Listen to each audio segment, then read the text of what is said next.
बिस्मिल्लाहिर्रहमानिर्रहीम। वजीफ़ा and speech के मुअज़्ज़िज़ सामईन इकराम, अस्सलामु अलैकुम वरहमतुल्लाहि वबरकातुहू। आप हज़रात की बारगाह में हाज़िर होने का एक मकसद ये था, क्योंकि हम मुख्तलिफ़ वज़ाइफ़ सुनते हैं, मज़ाइफ़ हमें दिए जाते हैं, आखिर इन वज़ाइफ़ से होता क्या है? अक्सर सवाल हमारे ज़हनों में होता है कि हम ये वज़ीफ़े तो करें, हमें कोई अमल बताया जाता है, आया ये अमल करें या ना करें, इसके करने के कोई फ़वाइद भी हैं कि नहीं है, ये वज़ीफ़ा करें तो इससे कोई फ़ायदा भी होगा कि नहीं होगा।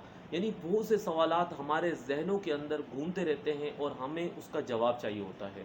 हम वज़ीफ़ा तो सुन लेते हैं, वज़ीफ़ा देख लेते हैं कि फ़लाँ वज़ीफ़ा फ़लाँ चीज़ के लिए हमें करने को कहा जाता है, लेकिन आया कि उस वज़ीफ़े पर हम अमल तो करें, आया उसका कोई बेनिफिट हमें मिलेगा, उसका फ़ायदा हमें हासिल होगा तो कैसे होगा? उसकी वजूहात क्या है, उसके असबाब क्या है, उसके मामलात क्या हैं, वो सब चीज़ें इंशाअल्लाह आज हम आपकी बारगाह में रखेंगे। इसकी वजह क्या है? आखिर क्यों इस चीज़ की ज़रूरत पेश आई?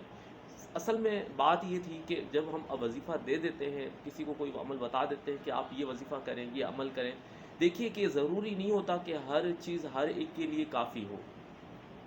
ये बात ज़हन-नशीन कर लीजिए। अगर एक शख़्स के अखराजात के हवाले से, दुनियावी मामलात के हवाले से अगर हम एक बात करके हम इस बात को समझने की कोशिश करें तो बहुत सहल यानी आसान हो जाएगा। सबसे अहम बात ये कि अगर एक शख़्स की जो ज़रूरियात हैं वो हज़ार रुपए में पूरी होती हैं और उस शख़्स को ₹100 हासिल हो जाए तो यकीनन वो अभी ₹900 का बाकी ज़रूरतमंद रहेगा। तो मालूम चला कि हर शख़्स के लिए एक जैसी चीज़ नहीं हो सकती। यानी एक अमल अगर बताया जाता है और फिर बंदा उस पर अमल करता है, उसके वो फ़वाइद हासिल नहीं कर पाता, तो वो ये ना समझे कि मुझे अब कोई फ़ायदा नहीं मिलेगा।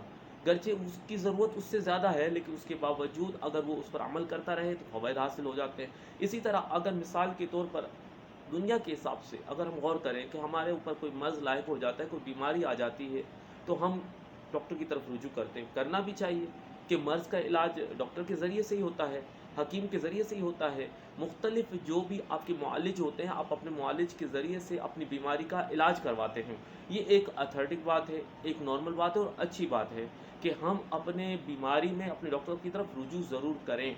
इसलिए ताकि हम सही तरीके से जो है अपने जो बीमारी है उसकी एक तो जो तफ्तीश है वो भी हमारी मुकम्मल हो सके, यानी कि उसके मुतालिक हमें हमें हमारी कौन सी बीमारी लायक है वो पता चल सके। उसके साथ उसका इलाज का जो भी उनके पास ज़राए होते हैं, तरीके होते हैं, वो उन तरीके से आपका इलाज करते हैं।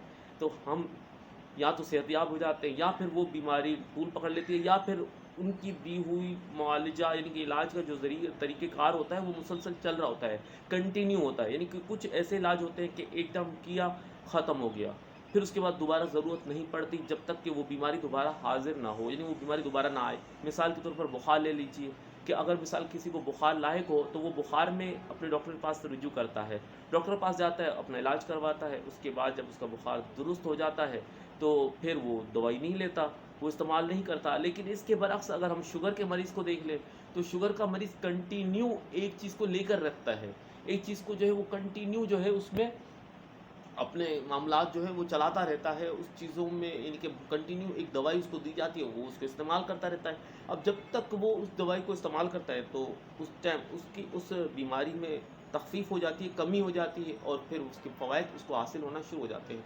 याद रहे कि सेम इसी तरह हम अपनी ज़िंदगी में जब कोई वज़ीफ़ा करते हैं तो हम ये समझते हैं कि शायद ये फ़ौरन ये हम पर जो है ना इसका असर अंदाज़ होना शुरू हो जाए। हम लोग फ़ौरन चाहने वाले लोग होते हैं। हम कहते हैं कि फ़ौरन ये चीज़ हमें मिल जाए, फ़ौरन हमें ये चीज़ हासिल हो जाए, फ़ौरन मैं ये वज़ीफ़ा कर रहा हूँ, इसकी मुद्दत पूरी हो रही है तो इसकी मुद्दत पूरी होते ही ये चीज़ मुझे हासिल हो जाए। कभी-कभार ऐसा होता है कि हमारा टाइम पीरियड बढ़ जाता है, लेकिन उसके बावजूद हमारी वो बीमारी ख़त्म नहीं होती, यानी वो मसला हल नहीं होता, लेकिन उसके लिए फिर हमें मज़ीद टाइम देना पड़ता है। तो वज़ाइफ़ बताने का मकसद ये होता है कि जब भी आप वज़ीफ़ा करें, इसमें सिद्क़ नीयत सबसे पहली जो अहम चीज़ है वो आपकी नीयत सादिक़ हो कि अल्लाह पर पूरा यकीन, भरोसा हो कि मेरा रब इस अमल की बरकत से मेरे इस मसले से मुझे निजात अता फ़रमा देगा, इस बीमारी से मुझे शिफ़ा मिल जाएगी, मेरा ये मामला हल हो जाएगा, मैं ये जो वज़ीफ़ा कर रहा हूँ इसकी बरकत से मुझे ये चीज़ें हासिल होंगी। तो यकीन कामिल होगा तो इंशाअल्लाह इसकी बरकतें हासिल होंगी। नंबर 2 दूसरी चीज़ कि अव्वल व आखिर दुरूद शरीफ का एक ज़हर बना लें कि जब भी कोई वज़ीफ़ा करें तो अव्वल व आखिर दुरूद पाक पढ़ लें, 3 मरतबा, 5 मरतबा, 7 मरतबा,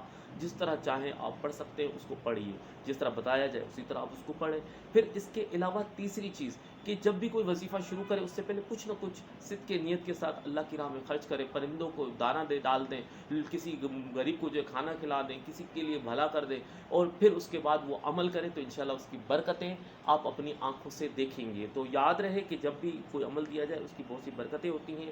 اللہ پاک ہم سب کو دین و دنیا کی بھلائیاں عطا فرمائے، برکت عطا فرمائے، اور جو بھی ہم وظیفہ کریں اللہ پاک ہمیں اس میں کامیابی اور کامرانی نصیب فرمائے۔ آمین بجاہ النبی الامین صلی اللہ تعالی علی محمد۔